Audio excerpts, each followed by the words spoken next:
तुझ्यात जीव रंगला।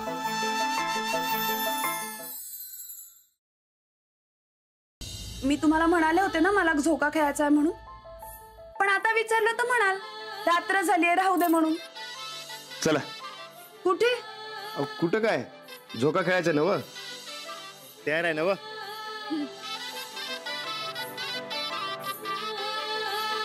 गावातले समजून कसे कौतुक करत होते बघितलंय मी आज। मला कोणीच माझं कौतुक करू नये असं वाटत होतं। जाऊबाईंना नाही आवडलं ते। तुम्ही घरात आल्या मिनिटाला वहिनीने त्यांचे थोरले पण तुम्हाला दिले।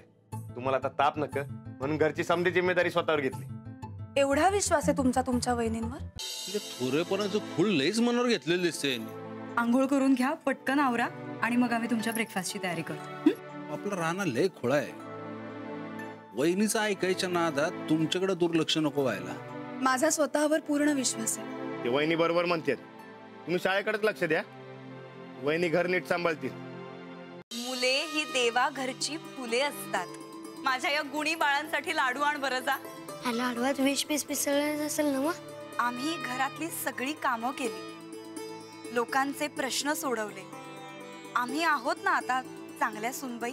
तुम्ही म्हणताय ते बरोबर आहे बघा, ते आपल्या दोघांमध्ये तिसरं कुणाला बी आणायचं नाही। पक्का? काय मग अंजली, आता घरात लई मज्जाच असणार तुझी।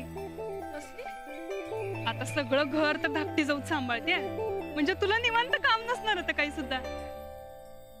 आता काहीच काम नाही म्हणलं तुला आणि रानादाला गप्पा मारायला लई टाइम मिळत असणार बघ। त्याला मज्जाच म्हणायची की।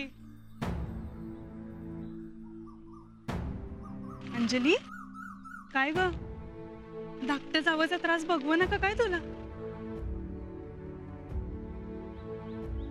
अंजू काय झालंय?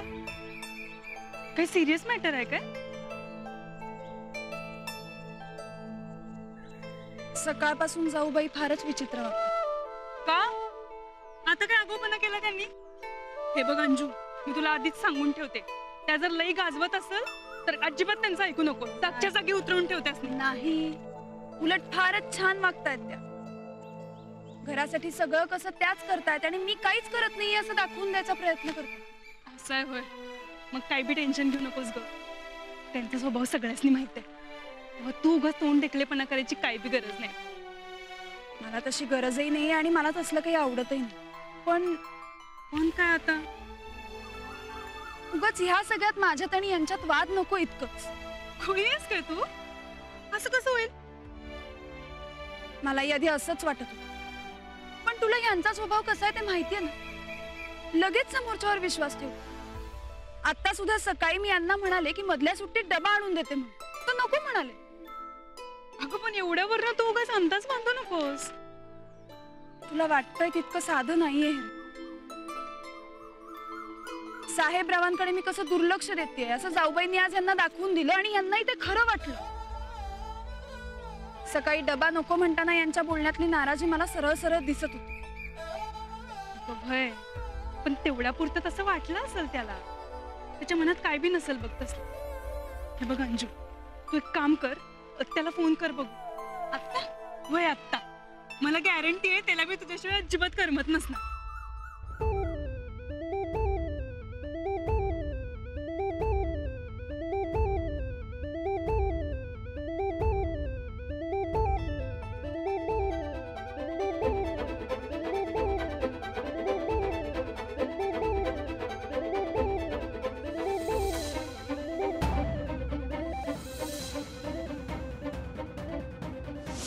शेतावर डबा घेऊन येऊ का?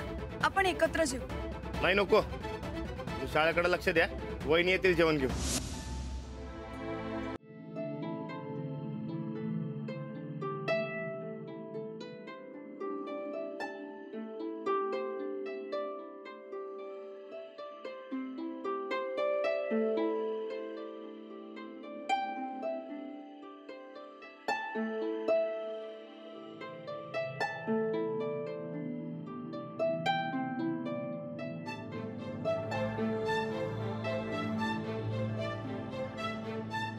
सॉरी।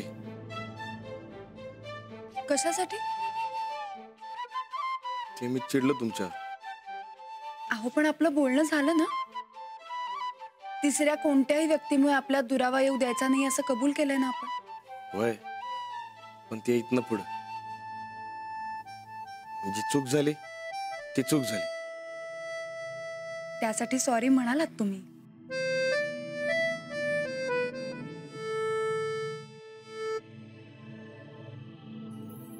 मी काय म्हणतो, ते वहिनीसनी लय भारी वाचवलं कळलं मला. हो, त्यांनी चुकीचा सल्ला दिला होता पण मी तो बरोबर केला. लय भारी केलं बघा तुम्ही. अहो त्यासनी बाहेरच्या माणसांचा अनुभव नाही हो, चक्के पण जे कळत नाहीत त्यातल्या नाहीत त्या.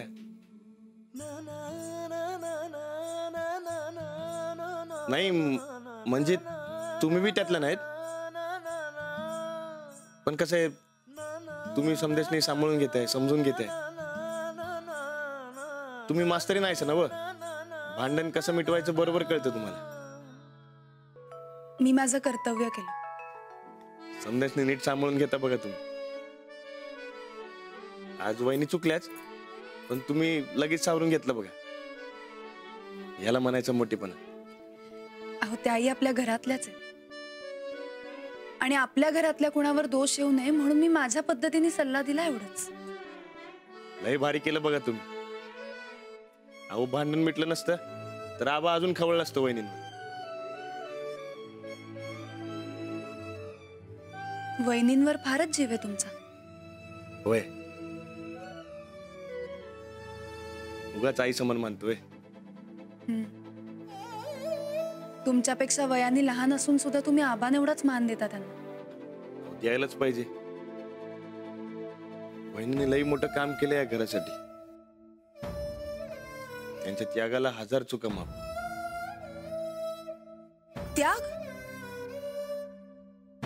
होय, आमच्या सूरजला जरा दारूचा नाद आहे. तुम्हासनी आम्ही पसंत आहे काय? चालतंय. वहिनी म्हणल्या माझ्यामुळे कोणाच्या घरात सुख शांती येत असेल तर मी लग्नाला एका पायावर तयार आहे. सासू गचकल्याली तेव्हा तिचा जाच नाही, अन मोठा दीर आयुष्यभर लगीन करणार नाही असं म्हणणारा. मी लगीन करणार तर नंदिता संकटच करणार, आणि ते बी मुंबईला राहायला जायचं असं.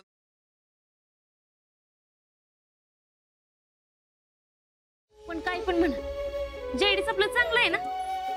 सासर आणि माहेर दोन्ही एकच आहे. आणि अजिंक्य पण खरंच चांगला मुलगा आहे. कुणाच्या आद्यात नसतोय आणि मध्यात नसतोय. आपण भलं आणि आपलं काम भलं. आपल्या शीतलला ना अजिंक्य सारखाच मुलगा मिळायला पाहिजे, होय की नाही? होय.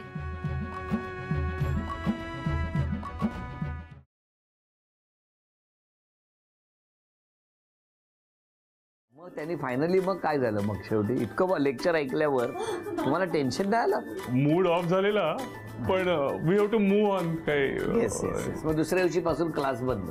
नाही, क्लास आम्ही चालूच ठेवले. अरे एखादी मुलगी इतकं बोलल्यानंतर म्हणाली असती ही तुझी पुस्तकं, ही तुझी वही, मी निघाले.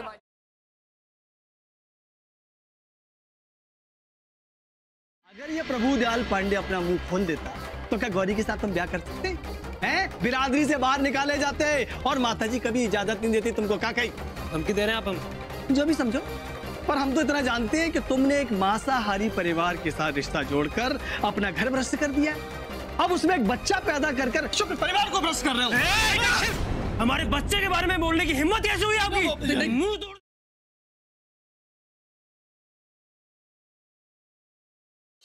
ईशासाठी ठेवलेलं जे घबाड आहे ना, ते सगळं तुझं होऊ शकतं मोनिका. हे खरंच सगळं तुझं होऊ शकतं, फक्त एक अट आहे. कसली अट? अट ही की तू विक्रांतला डिवोर्स दे, तुझा गाशा गुंडाळून इथून निघून जा. ईशासाठी ठेवलेली सगळी संपत्ती तुझी.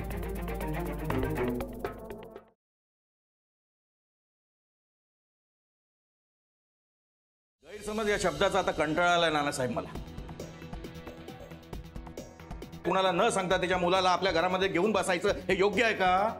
मी पुन्हा एकदा तुम्हाला सांगतोय, मी स्वतःहून त्याला नेलेलं नाही. बस बस झालंय नानासाहेब, काही एक बोलू नका.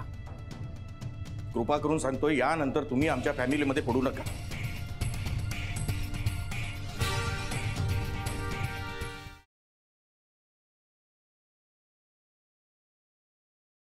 ओ हॅलो, काय काय चाललंय काय? आमच्या कुठल्याही वस्तूला असा हात नाही लावू शकत तुम्ही. का हात लावू शकत नाही? ही जागा आता माझ्या मालकीची होणार आहे.